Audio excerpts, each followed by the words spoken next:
Good morning students, welcome to Sanskrit class. बेटा, पिछले हफ्ते मैंने आपको डॉक्यूमेंट सेक्शन में अशुद्धि शोधनम ये लेसन फॉरवर्ड किया था, रीड करने के लिए कहा था।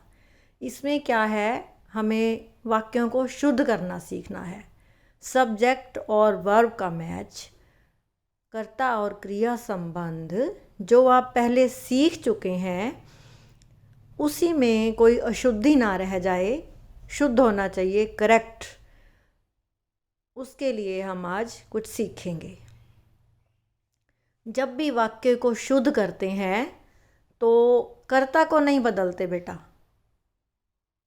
सब्जेक्ट वही रहता है। सब्जेक्ट के अकॉर्डिंग वर्ब को चेंज करते हैं। जैसे मैं हिंदी में आपको उदाहरण देती हूँ। मैं अपने लिए बात कर रही हूँ, मैं घर जाती हूँ या मैं जाती हूँ। अगर मैं इसमें लिखूँ मैं जाता है, इज़ इट राइट? रॉन्ग ना बेटे। मैं जाती हूँ, जो हूँ वर्ड है हमने मैं के अकॉर्डिंग लगाया है। या हम संस्कृत में करें, जैसे मेरे जाने की, या मैं पढ़ती हूँ। ठीक है, मैं अहम पढ़ती हूँ। तो अब हमें ये देखना है कि अहम का नंबर क्या है। अहम का नंबर है 7 और मैंने इसके साथ बोल दिया अहम पढ़ती। अब आप सोचने वाली बात यह है कि आप किसे चेंज करेंगे, अहम को या पढ़ती को? आपके अकॉर्डिंग क्या चेंज होना चाहिए? अभी मैंने आपको बताया कि आप वर्ब को चेंज करेंगे, क्रिया को चेंज करेंगे। अहम पढ़ती कौन सा नंबर है बेटा? पढ़ती तो 1 नंबर है और वह से के साथ लगता है और वह प्रथम पुरुष की क्रिया है। तो हमें अहम उत्तम पुरुष में आता है और उत्तम पुरुष के भी एक वचन में आता है, उसकी वर्ब का ध्यान रखना है। पढ़ने की संस्कृत पठ होती है, धातु आपको आती है। यहाँ आ जाएगा पढ़ती को हम पठामी में बदल देंगे, अहम पठामी। अब इसको शुद्ध माना जाएगा। अब ये राइट सेंटेंस हो गया। ये यहाँ दिया गया है क्रिया वर्ब जो दी हुई है आपको, जैसे पठ है क्रिया, तो पठ धातु का ही आप शब्द बदलेंगे, उसकी जगह और कुछ नहीं बदलेंगे आप। उसी के लिंग पुरुष और वचन का ध्यान करेंगे। उसके बाद है कि विशेषण और विशेष्य में अभी आपको सिर्फ सब्जेक्ट और वर्ब का मैच आएगा।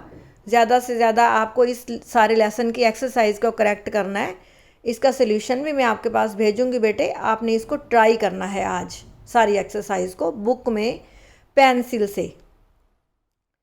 और जब मैं आपके पास भेज दूंगी इसके आंसर्स, तो आप उसको फेयर नोटबुक में भी और बुक में भी पेन से कर लेंगे सुंदर सुंदर। जो दूसरा पॉइंट है कारक संबंधी दोष, वो अभी ज़्यादा आपको नहीं आता बेटे, छोटे छोटे सेंटेंस आते हैं। जैसे बाल्या वृक्षेण पत्ती को, आपको सेकंड पॉइंट आप छोड़ दो, आपको अभी समझ नहीं आएगा, अभी आपको ये नहीं करना। तीसरा है विशेषण विशेष्य। जैसे हमारा आ जाता है अच्छा बालक, अच्छी बालिका। जैसे हम अच्छा और अच्छी ऐसे चेंज कर देते हैं ना बेटे, अच्छा बालक, अच्छी बालिका। ठीक है, वचन लिंग बदलते हैं जैसे। ऐसे ही अगर आपको दिया हुआ है कि एक बालिका, तो आपको बालिका जो है स्त्रीलिंग है, तो एक शब्द को भी आप स्त्रीलिंग में करेंगे। यहाँ आ जाएगा एका बालिका।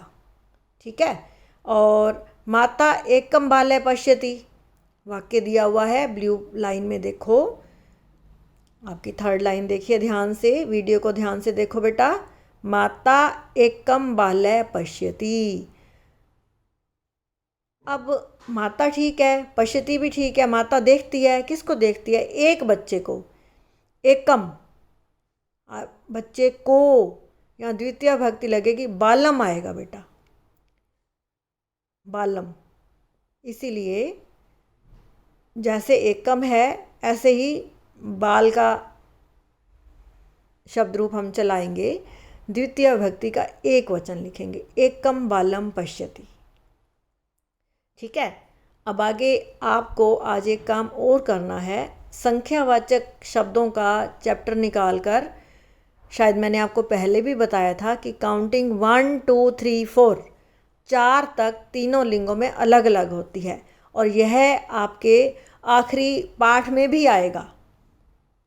अब हम अशुद्धि शोधनम कर रहे हैं, तो इसके साथ साथ हम कल हम करेंगे लेसन 14। ये काउंटिंग का चैप्टर चल रहा है बेटे, ये शुद्ध अशुद्ध का चैप्टर चल रहा है, तो दोनों चीज़ें आप साथ साथ सीख जाओगे।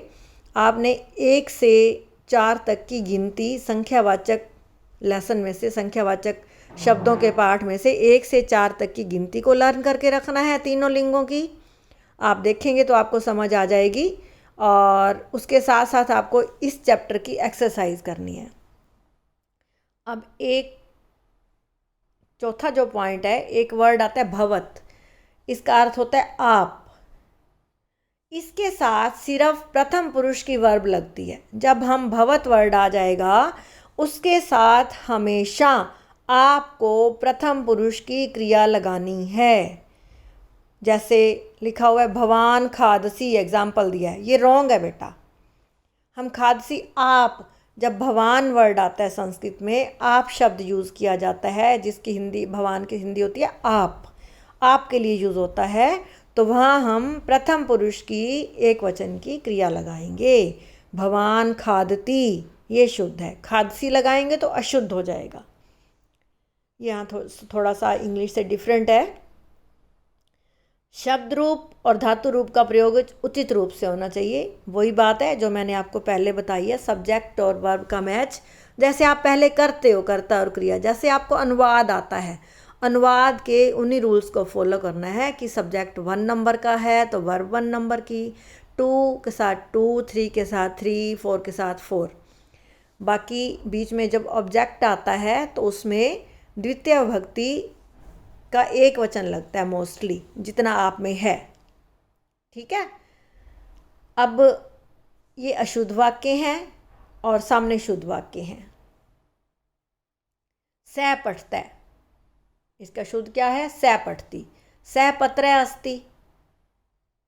सह जो है, पत्ते को हम सह नहीं बोल सकते, पत्ते के लिए तत् शब्द आता है, तत्पत्रम अस्ति आएगा। कोकिला कुजंती, कोकिला मीन्स कोयल, कोयल एक है, कुजंती बहुवचन है, तो यहाँ बनेगा कोकिला कूजती। आम्र फलम अस्ति। अब फलम तो है नपुंसक लिंग शब्द, आम्र को हमने विसर्गे लगा दिए हैं। जो फल है, आम है, आम की संस्कृत होती है आम्रम, तो आम्रम फलम अस्ति। स मीना तरती। जो ब्लू वर्ड हैं उनको आपने शुद्ध करना है। ये इस एक्सरसाइज में पहचान है कि आपको किस किस को बदलना है, क्या रोंग है।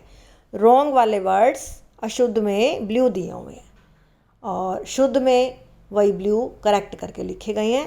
स मीना तरती, हमें एक्सरसाइज में कहा गया है कि ब्लू वर्ड्स को शुद्ध करना है। स पुल्लिंग वर्ड है, मीना मछली, और मीना का पुल्लिंग बनेगा मीनः, स मीना तरती। किम भवान पटसी, पटसी आ गया, रोंग हो गया ना बेटा। पटसी को चेंज करना है, भवान के साथ क्या लगता है? प्रथम पुरुष की क्रिया। किम भवान पठती, आगे आ जाइए। इसके बाद जो एक्सरसाइज है उसकी आपने ट्राई करनी है। आज के लिए इतना ही बच्चों, आपका दिन मंगलमय हो। धन्यवाद।